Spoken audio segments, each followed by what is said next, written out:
quelque chose qui était très révélateur dans une de mes lectures.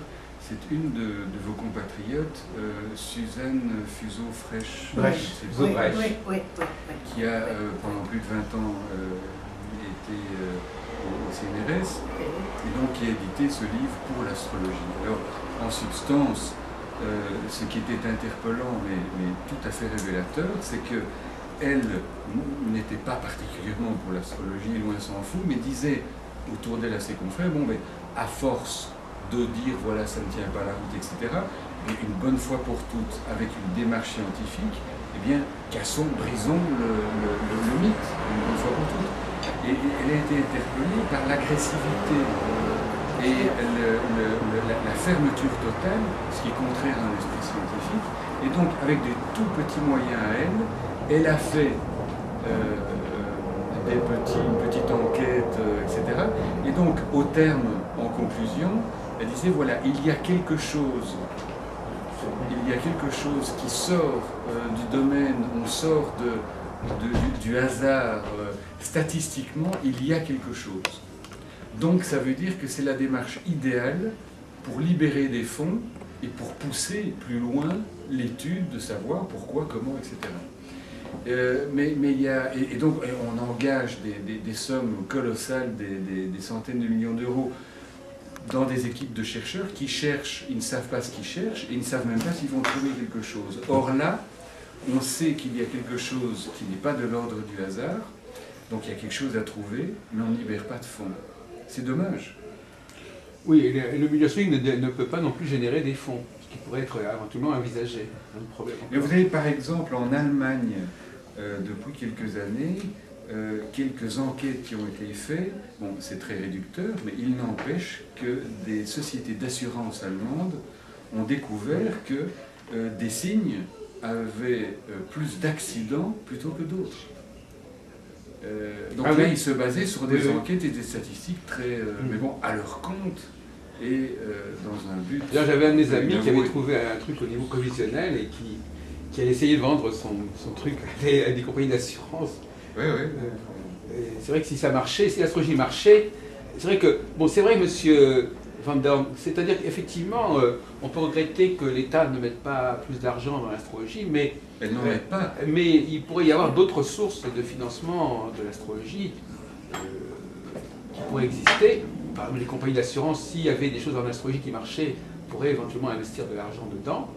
Une compagnie d'assurance pourrait investir beaucoup d'argent s'il y avait quelque chose qui valait quelque chose. Et puis il y a aussi le milieu astrologique aussi pourrait s'organiser de façon à ce qu'un certain argent soit collecté. Non, écoutez, alors là, c'est un petit peu comme les homéopathes en médecine qui ne vont pas commencer à financer de leur poche bon, ils sont critiqués, etc. Mais voilà. Dans l'astrologie, on ne va pas commencer à... Non, là... C'est vrai qu'il y a des budgets considérables dans ce domaine. Au niveau de l'argent qui est dépensé pour les consultations, c'est des millions d'euros. Il y a des possibilités, c'est un fait. Même tout, c'est de la fiabilité pour commencer. Il faut bien qu'on est bien placé pour savoir qu'aujourd'hui, les astrologues ne sont pas prêts à dépenser d'argent pour leur propre discipline. Non, mais je vais vous dire, bon, là récemment, j'ai contacté le comité para... Ah oui, para. Oui. Vous voyez, donc oui, il est connu depuis 30 ans. Oui. Et donc moi, quand j'avais fait certains articles... Oui, paranormal. Et donc il y a des statisticiens... Ils ont d'ailleurs étudié les travaux de Gauquelin, le comité para. Et donc moi, je les ai invités la semaine dernière, j'aurais fait une proposition, moi-même et des confrères, justement, à nous confronter, justement, au calcul de probabilité, de statistiques, pour une bonne fois pour toutes, pouvoir dire, etc. Parce que je ne peux pas imaginer que des astrologues dignes de ce nom, tant que les règles sont bien établies, et qu'on reste dans des limites acceptables, je ne peux pas imaginer que l'expérience ne soit pas concluante. C'est impossible à mesure. Il faut beaucoup de bonne volonté, il faut une envie vraiment à quelque chose de plus qu'un noyau qui pourrait grossir un peu au fur et à mesure. Mais s'il y a pour départ un noyau de personnes je vais dire, pas trop individualiste, parce que c'est quand même un des grands défauts, reconnaissons les choses, laissons à Jules ce qui appartient à Césaire. Les astrologues en général sont très individualistes. Et c'est une des raisons pour lesquelles c'est toujours difficile. Ils sont effectivement individualistes, mais pour les raisons qu'on a évoquées tout à l'heure, c'est parce qu'on travaille tous dans l'ombre, on est obligé avec notre petite lanterne ils sont laissés à eux-mêmes. Quelque chose, et on est chaque fois, on doit redécouvrir, on sait pertinemment qu'il y a des siècles et des siècles, il y a des gens avant nous qui l'ont trouvé, mais on doit tout recommencer. Ah ben bien sûr. Alors comment s'est passée cette fameuse rencontre avec le comité para? Je voulais vous donner une anecdote. Aux États-Unis, par exemple. Aux États-Unis, vous avez au niveau, il n'y a pas de niveau en langue française, par rapport aux arts divinatoires, la voyance, etc., eh bien, la législation américaine interdit, condamne les arts divinatoires, etc. Alors donc la législation, il y a toujours une législation en vigueur aux États-Unis, c'est ça? Oui, mais ici aussi, chez nous aussi, mais en vigueur, qui fait bien la distinction, qui dit voilà, il n'est pas autorisé de, on ne peut pas de, mais sauf exception faite pour l'astrologie. Ah oui. Parce que l'astrologie est considérée comme quelque chose de différent. Il y a une histoire à ça, une anecdote tout à fait cocasse. C'était donc à l'époque quelqu'un qui avait été condamné aux États-Unis pour l'exercice justement de l'astrologie, qui a dit mais non au juge, qui a dit mais non, donnez-moi les coordonnées de quelqu'un. Ah oui, c'est Virginie Nadal. Le juge, voilà, et le juge a donné les coordonnées de son fils ou de sa fille, et il était tellement interpellé, il a dit ok, et le jugement a été rendu, il a fait office de jurisprudence. Donc aux États-Unis, l'astrologie est considérée au niveau du législateur comme une pratique parfaitement respectable. Mais est-ce que vous pensez que la consultation astrologique est une façon de prouver l'astrologie? Il n'y a rien à prouver. Une consultation médicale ne prouve en rien les fondements de la médecine. Donc ça sert à... Donc finalement, oui, mais... C'est un outil de connaissance de soi, c'est une étude de caractère. Voilà ce qu'est l'astrologie. C'est une science humaine. Alors comment s'est passé cette rencontre avec qui? Il y a des gens au comité para qui sont capables de recevoir des astrologues pour qu'ils leur parlent. C'est-à-dire que quand j'écrivais notamment dans un magazine à Bruxelles, à Uccle, qui était le magazine officiel de la mairie, et à force justement de donner des explications scientifiques qui tenaient parfaitement la route.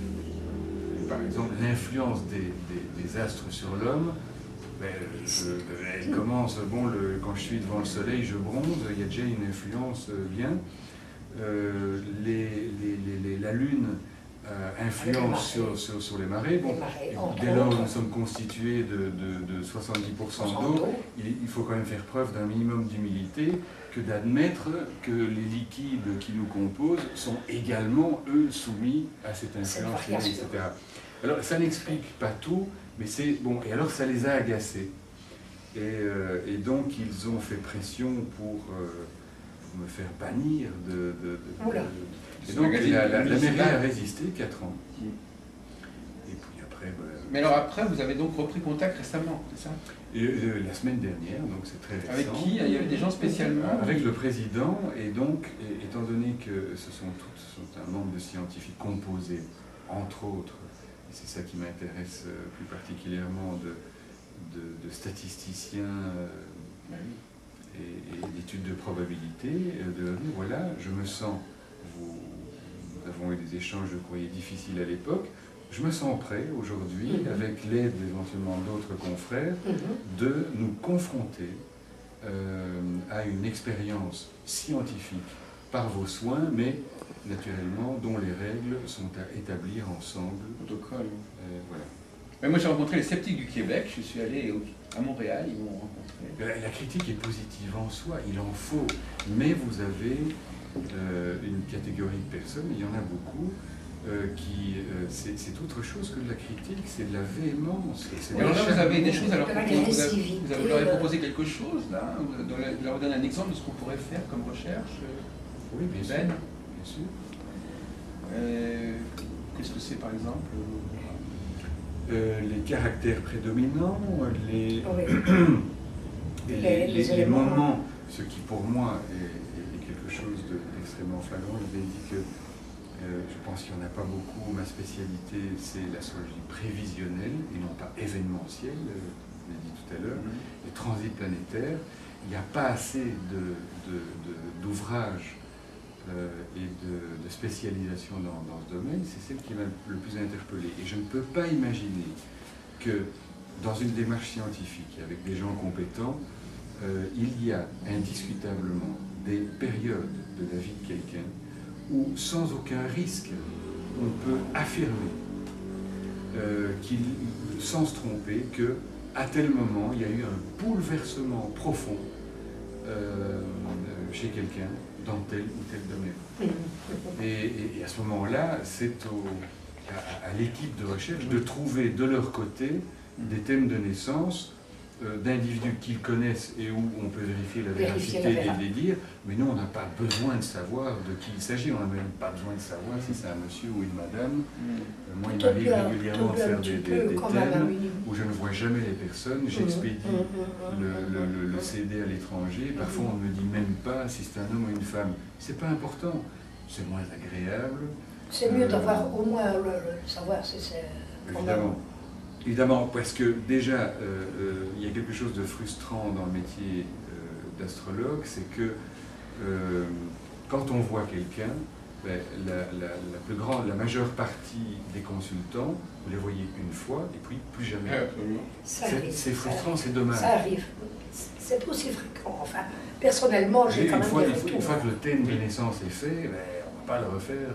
Ah non, mais alors il y a les prévisions. C'est vrai. Il y a les prévisions. Moi, je fais beaucoup de révolutions solaires, par exemple. Alors là, la révolution solaire, voyez-vous. Assez accro à ça. Je respecte et donc je ne condamne pas. Non, pas du tout. Mais je vais vous expliquer la raison. Vous allez peut-être m'expliquer pourquoi la vision n'est pas bonne. C'est que, pour moi, par définition, la méthode de la révolution solaire est trop risquée. Et certainement pour les personnes qui sont nées jusqu'avant les années 70. Pour la raison pour laquelle, vous savez que, en tout cas en Belgique, la précision de leur naissance. Voilà. Donc jusque fin des années 60, il y a des heures piles. En France, c'est pas pareil. Ah oui, d'accord, oui, voilà. je vois. Parce que dans l'idée, la technique de calcul de la révolution solaire, c'est à la minute près. Oui. Donc si vous êtes né à 16h41, ça va changer les maisons. Et quand on dit 16h44, c'est foutu. La domification, pour moi, c'est pour ça que la France est un des pays idéaux de la recherche astrologique, parce que... Mais c'est très tentant, et puis ça permet de fidéliser, entre guillemets, le consultant, mais je ne suis pas pour du tout. Oui, d'accord. Mais je trouve que ça donne quand même relativement bien, parce que les transits, c'est quand même un peu, je vais dire parfois un petit peu léger. Parfois, il y a des transits qui ne sont absolument pas marquants dans... C'est-à-dire que la révolution solaire, ça aide le débutant en astrologie à savoir à peu près localiser les choses. On lui dit, voilà, tout ce qui est dans la révolution solaire, ça va se passer cette année-là. Oui, oui, je prends une fourchette un petit peu. Non, mais je veux dire, c'est commode. Il y a trop de déchets, je trouve. Personnellement. Oui, d'accord, ok, chacun sa méthode. Les déchets, c'est des choses qui ne fonctionnent pas ou qui ne correspondent à rien, c'est ça? Ben, je vous ai dit déjà, si vous êtes né 2 minutes avant ou 2 minutes après... Oui, c'est sur l'heure. Bon. Oui, or, justement, l'idée, l'heure exacte, c'est le premier cri, puisqu'il correspond à la première... à l'incarnation de l'âme dans l'esprit karmique, mais c'est tellement là qu'on passe du monde liquide au monde gazeux, et qu'on fait partie intégrante du monde. On est indépendant de la mer, donc on peut peut-être, je ne sais pas, si l'heure de naissance c'est quand on a coupé le cordon, ou c'est quand la tête dépassée. Non, c'est le cri. Voilà. Oui, mais allez dire ça au corps médical. Donc, on prend beaucoup de risques de se baser. Le corps médical, parfois, est un peu trop tatillon. Mais enfin, justement, est-ce que vous ne pensez pas qu'on pourrait travailler, faire des recherches en dehors du thème natal, justement? au niveau des pourrait, cycles. Parce je que trouve qu'il y a justement, beaucoup- le thème natal, c'est déjà très spécifique, c'est très Il y a particulier. d'autres Est-ce qu'on ne pourrait priorités, pas mais travailler avant sur des questions qui ne sont pas liées justement à l'heure de naissance? 100 heures de naissance. C'est un peu difficile. L'astrologie sans mondiale, ordonnance. les cycles, il y a des... L'astrologie mondiale, c'est Non. beaucoup trop vaste. Ça, c'est difficile. C'est- Ça, bon, c'est enfin, moi, je un pense qu'on va pas exercice dans très cette- périlleux dans lequel je Moi, n'ai je jamais suis un beaucoup. défenseur de l'astrologie mondiale. Sauf que j'ai quand même fait. Non, non, il y a des choses, je veux dire, quand Mais on même, regarde- même. Quand on regarde les occupations par signe de la planète Pluton, par exemple, il est évident que quand elle Ultra était lente. en balance, en scorpion et en sagittaire, bon, ben, c'était clair, c'était Oui, ben, évident. ça permettrait justement, enfin moi je ne suis pas spécialement favorable à cet exemple que vous Ce donnez, sont mais des- globalement, ça permettrait en effet de voir si Des certaines grandes choses choses. reviennent il y a de des façon cycles. quantitative et Oui, mais il massive. faudrait des siècles. Lisa Barbeau Non, aime même, beaucoup les cycles euh, de certaines conjonctions de Vous savez, planètes lentes. récemment, c'est vrai qu'on peut isoler les 12 signes, mais on peut aussi dire que chaque fois que la planète passe dans un signe féminin, c'est-à-dire un signe pair, il y a une certaine tonalité, dans un signe impair, une autre tonalité. Alors, parce que diviser en 12, c'est aussi un problème, effectivement. Pourquoi est-ce qu'il faudrait Oui, mais diviser en 12? ici l'idée, c'est quand même d'abord de s'intéresser à l'individu. Ah oui, Sur si les vous voulez, sports. alors, donc si vous voulez défendre auprès du comité para L'être humain. l'astrologie individuelle, Absolument. c'est une Ah chose. oui, oui. Bon, maintenant, il n'y a pas que cette astrologie-là. Et d'autre part, l'astrologie, les individus sont également tributaires du collectif.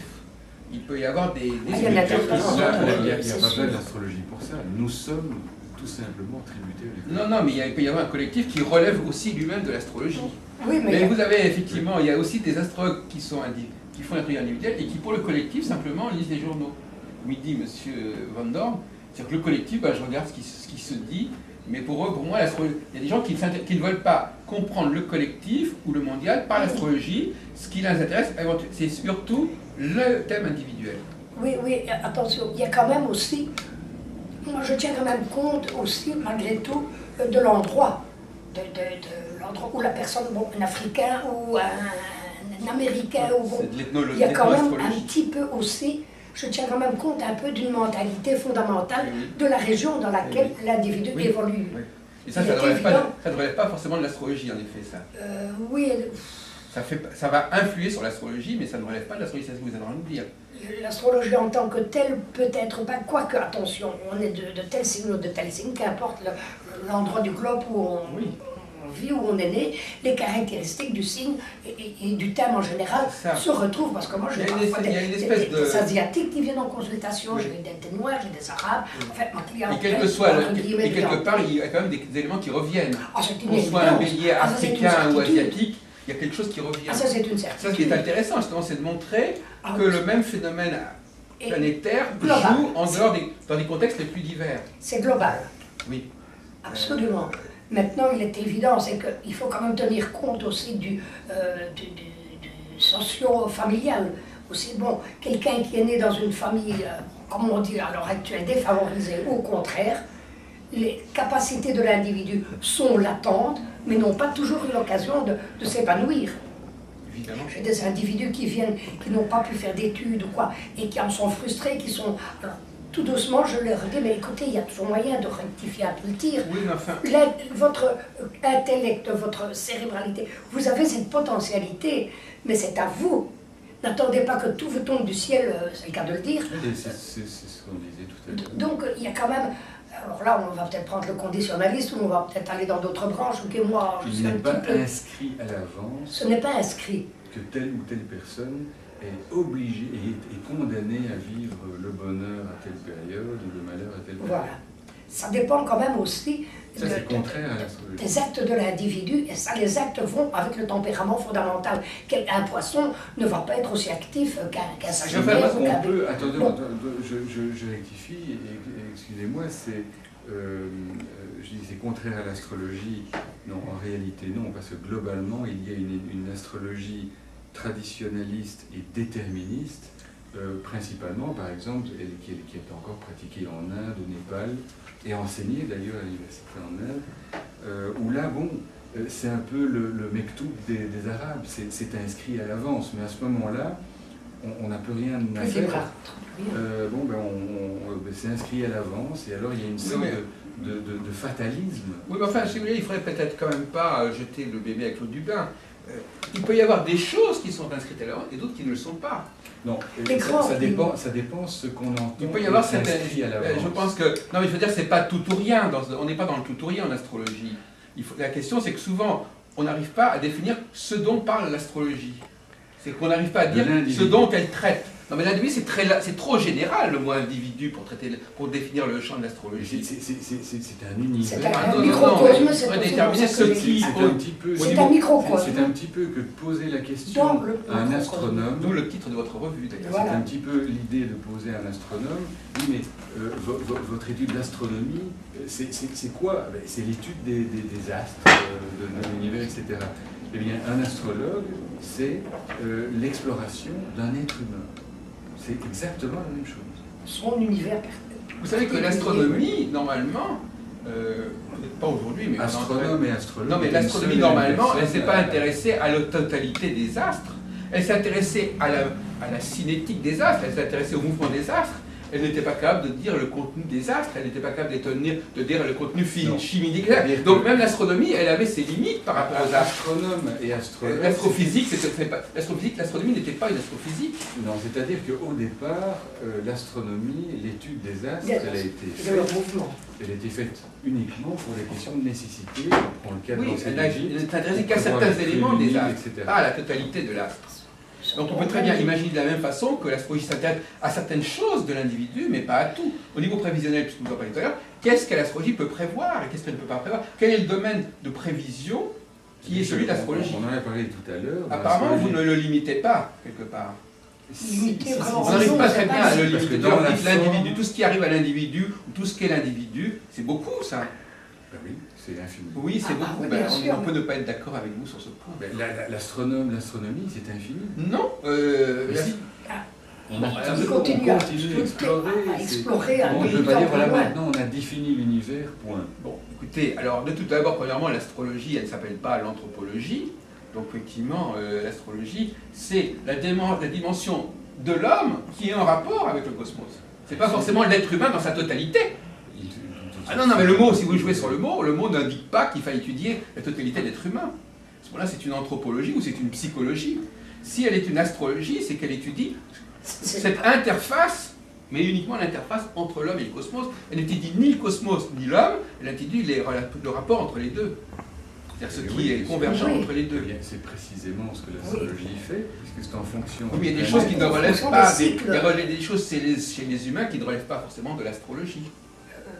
Il y a des choses qui en relèvent et des choses qui n'en relèvent pas. Apparemment, ça c'est question-là. C'est exactement la corrélation entre les planètes et la personne, et entre la personne et ses cellules. C'est la même chose. Et où se situe, alors d'après toi, où se situe le fait que, bon, il y a des choses qui ne relèvent pas de l'astrologie, mais il faudrait donner aussi quelques exemples. Bien sûr, je ne dis pas le contraire. Mais c'est déjà intéressant d'en accepter le principe. Déjà, monsieur Madame n'en accepte même pas le principe. Après, on peut éventuellement... Je ne vois pas où vous voulez en venir. Pour moi, l'astrologie englobe justement tout ce qui est l'existence. Oui. En tout, que ce soit médical, que ce soit professionnel, amoureux, la santé, tout donc relève de l'astrologie. Quelqu'un, par exemple, moi j'ai une personne qui est donc elle est un peu hypochondriaque et chaque fois qu'il y avait une de mes anciennes élèves, qui avait un passage un petit peu difficile, oh ça y est, je vais mourir et compagnie. Et je lui ai toujours dit, toi tu iras très loin, tu iras passer les 80 ans du fait qu'elle a Saturne en 8. C'est un exemple comme ça. En général, c'est une longévité à Saturne en 8. Non mais attendez, je vois que la confusion, c'est que, effectivement, d'un point de vue historique, c'est vrai que, historiquement, l'astrologie a prétendu faire cela, on est bien d'accord. Donc effectivement, on n'a peut-être pas le même point de vue. Moi, effectivement, si vous me demandez moi en tant qu'historien de l'astrologie, ce que l'astrologie est capable de faire, je vous répondrai, voilà, dans les traités d'astrologie, voilà ce qu'elle prétend faire. Et voilà ce qu'elle nous a laissé. Maintenant, ça c'est un constat littéraire à la limite, c'est-à-dire qu'il y a une littérature qui parle de ça. Bon. Maintenant, est-ce que cette littérature, il faut l'accepter telle quelle? C'est un autre problème, voyez-vous. Cette littérature n'est jamais l'œuvre que de certains individus. Voilà. Non, mais je veux dire que c'est pas. Édifice. Personne ne conteste qu'il Dès lors existe où elle quelque n'est pas chose. reconnue, Il y a on un ne autre- peut pas.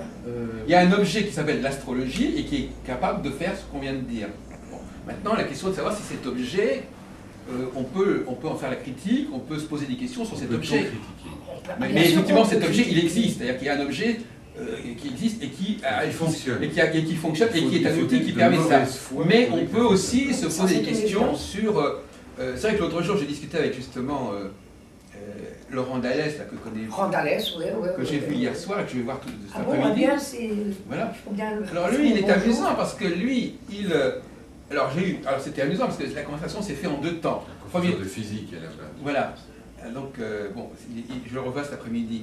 Alors c'était amusant, c'était même un peu surréaliste parce que premier temps, on discute des fondements de l'astrologie, de comment c'est fondé ça. Et puis après, je lui demande, mais alors quelle astrologie vous pratiquez? Et finalement, il pratique une astrologie très traditionnelle. Donc d'un côté, donc c'est comme si l'astrologie traditionnelle, il la prenait comme un fait acquis, et qu'il essayait simplement de trouver des justifications à cette astrologie. Alors en France, on ne fonctionne pas comme ça. En France, on ne fonctionne pas comme ça. En France, on s'est dit, on pose l'astrologie sur un certain nombre de principes. Maintenant, quelle astrologie peut correspondre à ces principes? On n'essaye pas forcément de justifier l'astrologie telle qu'elle est pratiquée traditionnellement. Mais Il n'y a pas à la justifier, elle fonctionne. D'accord, non mais ça c'est un... D'accord, écoutez, moi je ne vais pas polémiquer sur ce problème du fonctionnement, ou alors, je vais vous poser la question, Monsieur Van Dorn, qu'est-ce qui vous permet de dire qu'elle fonctionne? Mais parce que c'est une évidence, je veux dire, quand vous voyez des centaines de personnes, et autour de vous, les gens qui vous entourent, et que il est indiscutable que dans les grandes lignes, ok, ben c'est bon, ça fonctionne. Et je dis, il faut être... Non mais alors là, on est quand vraiment même dans une secte là. Il faut vraiment vouloir être... Oui, mais là C'est quand même... C'est intéressant parce que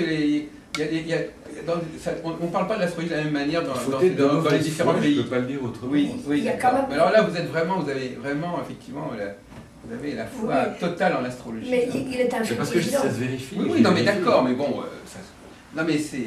Je ne l'ai pas intégré d'entrée de jeu comme ça. Oui, non mais il faudrait peut-être prendre un peu plus de distance quand même. Il est un fait évident, c'est que l'astrologie existe depuis des milliers et des milliers d'années. Voilà, c'est ça. Donc il y a eu des expériences. Voilà, On se c'est base ça. sur un acquis Ça, c'est un ancien. argument qu'on entend Un maintenant, acquis oui. qui a donné ses preuves. Ouais, La voilà, meilleure preuve, ne serait-ce que qu'on parce qu'elle peut existe toujours, répéter, oui. c'est que ça a traversé cet Voilà, acquis, c'est cet ça. enseignement a C'est ça. traversé En les âges. réalité, Et chaque fois, c'est Oui. reproduit, les mêmes choses Il y a se une grande reproduisent. faiblesse là-dedans. Il y a une grande faiblesse parce que quand on va parler ce de n'est pas une l'homéopathie, petite de nouvelle. l'acupuncture, etc., c'est bien, on va dire, oui, mais aujourd'hui, on sait que pourquoi l'acupuncture tient compte des C'est ça. Des méridiens, etc. méridiens.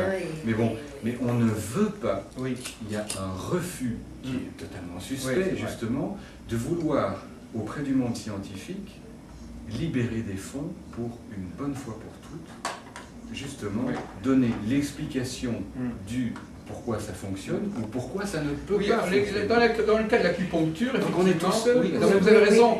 C'est comme si on disait, par exemple, le tonnerre existe, mais on ne sait pas comment ça marche. Voilà. Donc, le tonnerre existe, Exactement. maintenant expliquons-le. Les- Alors, l'acupuncture Voilà, existe, je- alors, je vais il vous y a une donner- espèce de je vais vous structure donner- mentale. Alors, la tonnerre existe, expliquons-le.